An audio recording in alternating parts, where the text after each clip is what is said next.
জানিস ভোলা, আমাদের মাঠে এবারে খুব ভালো ফলন হয়েছে। এই মাঠের পরে মাঠ ভর্তি যখন সোনালী ধান দেখতে পাই তখন মনটা একদম যেন জড়িয়ে যায় রে। তুই শহরে গিয়েছিস কখনো? শহরে গিয়ে যখন ওপর থেকে দেখবি চারপাশে শুধু উঁচু উঁচু বাড়ি মেঘের মধ্যে চলে গেছে, তখন যে শান্তি পাওয়া যায়, সেই শান্তি কি আর এই গ্রামের মাঠের মধ্যে পাওয়া যাবে?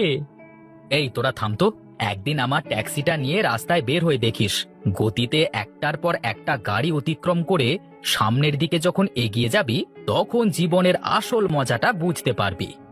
হ্যাঁ, তোরা যে যাই বলিস না কেন, ফসল চাষ করবার মতো আনন্দের আর কিছুই নাই রে।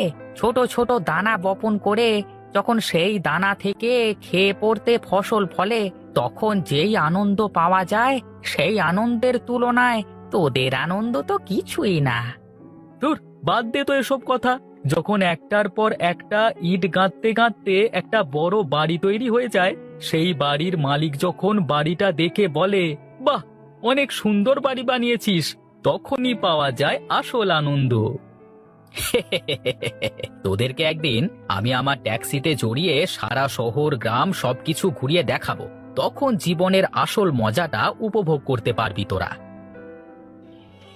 ছেলেদের নিয়ে কি যে করি বুঝতে পারছি না গো গিন্নি। যখনই দেখবে একটা না একটা ঝামেলা ওদের মধ্যে বেঁধেই থাকে। আরে এত বড় হয়ে গেছে, কবে ভালো হবে ওরা কে জানে। আসলে গো, এই ছেলে বয়সে যদি ওদের কোনো মিল না থাকে তাহলে ভবিষ্যতে গিয়ে কি হবে বলো তো? আমি বলি কি, আমাদের 3 ছেলেকে বিয়ে দিয়ে দিলে কেমন হয় বলো তো? বিয়ে দিয়ে দিলে এমন পাগলামিটা ঠিক হয়ে যাবে। কে জানে, এতে তো হিতে বিপরীত হতে পারে।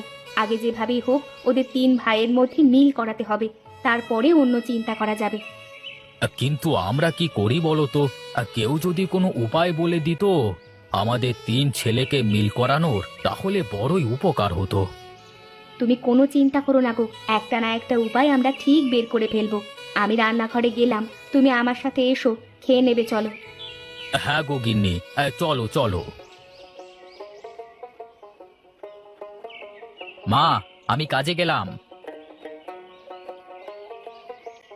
আমিও কাজে যাচ্ছি মা, ফিরতে একটু দেরি হবে।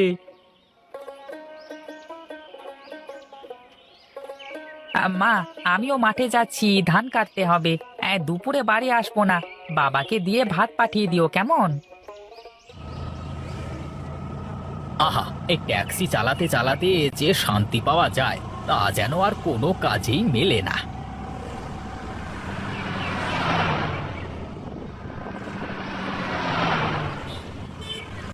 এই যে ভাই, যাবেন কোথায় শুনি? কোথায় আর যাব, আমি এই শহরে নতুন লোক, কোনো কিছুই ভালো করে চিনি না। আমাকে একটু তোমার ট্যাক্সিতে করে পুরো শহর ঘোরাবে? হ্যাঁ, টাকা দিলে ঠিকই ঘুরিয়ে দেখাবো। এই শহরের সব কিছুই আমি খুব ভালোভাবে চিনি। লোকেদেরকে এখান থেকে ওখানে নিয়ে যাওয়াটাই তো আমার কাজ। আচ্ছা, আমি তোমাকে টাকা পয়সা সবই দেব, কিন্তু ভাই আমাকে আবার এখানে নামিয়ে দেবে তো?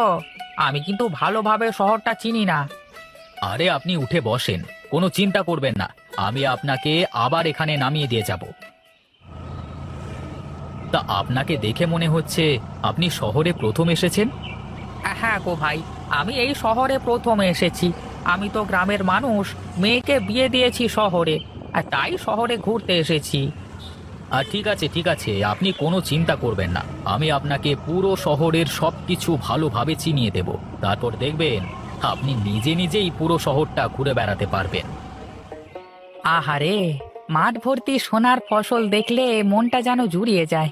যদি এসব ফসল আমার হতো তাহলে কতই না ভালো হতো। আমি যদি কোনো জমিদার হতাম তাহলে আমার অনেক জমি হতে পারতো, আমি নিজে নিজেই সেই জমিতে চাষ করতাম।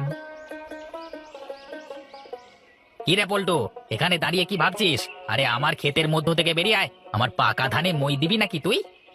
আরে সারা জীবন তো কাঁচা ধানই মই দিয়ে এলে, এবার না হয় পাকা ধানই আমি একটু দিয়ে দিই। এই এই, বেরিয়ে আয় বলছি, বেরিয়ে আয়। মশকরা করবার ইচ্ছে এখন আমার নেই, তোর যা ইচ্ছে কর, কিন্তু আমার জমি ছাড়া অন্য জমিতে গিয়ে কর যত সব। আরে দাদা, নো টেনশন, কারণ টেনশন করেও পাবে না তুমি পেনশন।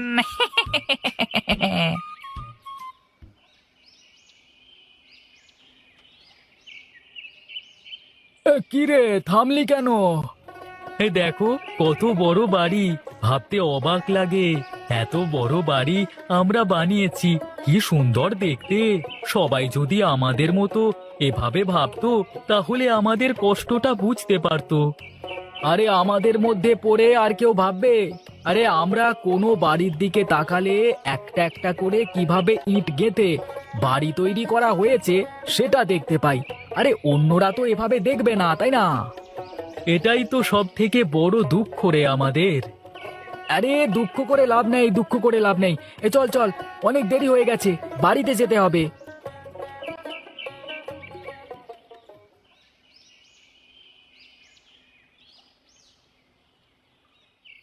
জানিস, আজকে আমরা একটা বিশাল বড় বাড়ি বানানোর কাজ শেষ করলাম। কাজ শেষ করে যখন বাড়ির সামনে এসে পড়ে বাড়িটাকে এক নজরে দেখলাম, তখন যে শান্তি পেয়েছি সেটা ভাষায় প্রকাশ করা যাবে না। জানিস, আজকে একজন মানুষকে আমি পুরো শহর ঘুরিয়ে দেখিয়েছি। সেই লোকটা গ্রাম থেকে শহরে এসেছিল, শহরের কিছুই চিনতো না, কিন্তু এখন থেকে লোকটা পুরো শহর চিনে গেল। ভাবতেই কত ভালো লাগে। জানিস, আমি আজকে আমার ক্ষেতে ধান কেটেছি। ধানগুলো যখন কাটছিলাম তখন কিভাবে ছোট ছোট বীজ থেকে এত বড় বড় ধান হয়েছে সেটা আমার চোখের সামনে ভাসছিল। তোদের 3 ভাইকে আমার একটা কাজ করে দিতে হবে। কি কাজ করতে হবে বলো বাবা? পল্টু আর সুজয় পায়ে হেঁটে কাশি গিয়ে আমার জন্য গঙ্গা নদী থেকে 1 ঘটি জল আনবি। আর সুজয়, এই যাত্রাপথে পানি ব্যতীত আর কিছুই খেতে পারবি না। আর ভোলা, এখান থেকে 3 দিন পায়ে হেঁটে শিবনাথ মন্দিরে যাবি।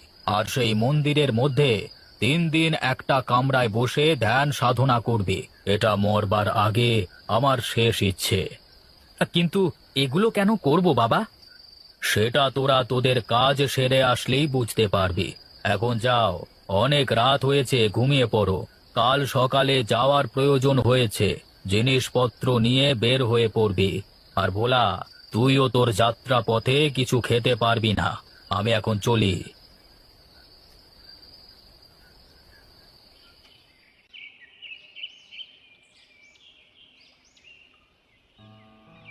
যা, তোরা যে যার কাজে বেরিয়ে পড়। যে যার কাজ শেষ করে সময়ের মধ্যে বাড়ি চলে আসবি। ঠিক আছে বাবা, আমরা আসি তাহলে। তোমার কি মনে হয়, তুমি ওদের যে উদ্দেশ্যে পাঠালে তোমার সেই উদ্দেশ্য কি সফল হবে? হবে গো গিন্নি, হবে। শুধু দেখতে থাকো, ঠিক কাজ হবে। ওহ বাবারে, এতটা পথ কি পায়ে হেঁটে যাওয়া যায় নাকি?